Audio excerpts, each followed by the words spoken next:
So I want to, obviously we touched a little bit on the performances, but I mean, until I saw this, I had never really seen Joseph Gordon-Levitt give like such a good performance. I'd always thought he was solid, but like he's amazing in this. Yeah.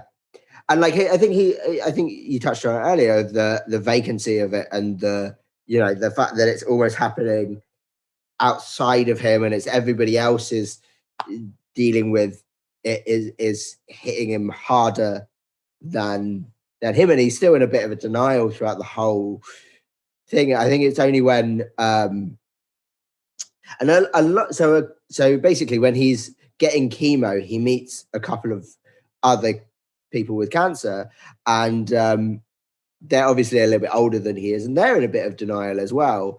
And one of them dies halfway through the film, and that's when it really sort of hits him that this is going to happen. And he's having therapy throughout the whole thing. He's not really engaging in it. He's just looking to sort of do the easy option of going, oh, can we do the breathing exercises, or can we not talk about my mum, or whatever it is.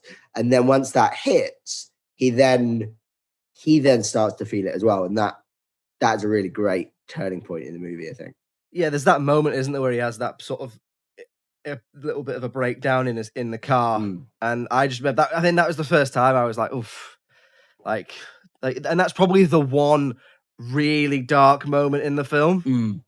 And they use it so sparingly and so well that it really has, for me, like a full impact, because it's the only time you see him show such a volatile emotion. Because for the rest of it, like Alice said and you've said, he's very vacant and sort of quite stoic and still, and just sort of almost just getting on with it. But that point, on the counter of that, how Anna Kendrick deals with that. So Anna Kendrick is his therapist throughout the whole thing, and is very young, very new to therapy, and is trying to be as professional as she can be, and is slipping up, because people who are young and new to jobs make mistakes in it. If you want proof of that, you could see my first 5 gigs. Awful business. Anyway,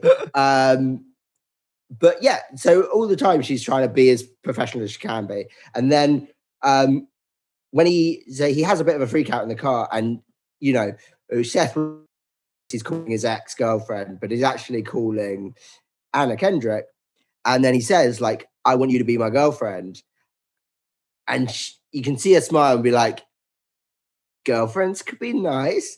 And like, it's like, yeah, like she's trying so hard, and like she's trying this to be professional whilst knowing this guy has surgery tomorrow, and fighting her own feelings of going, yes, I would really like that.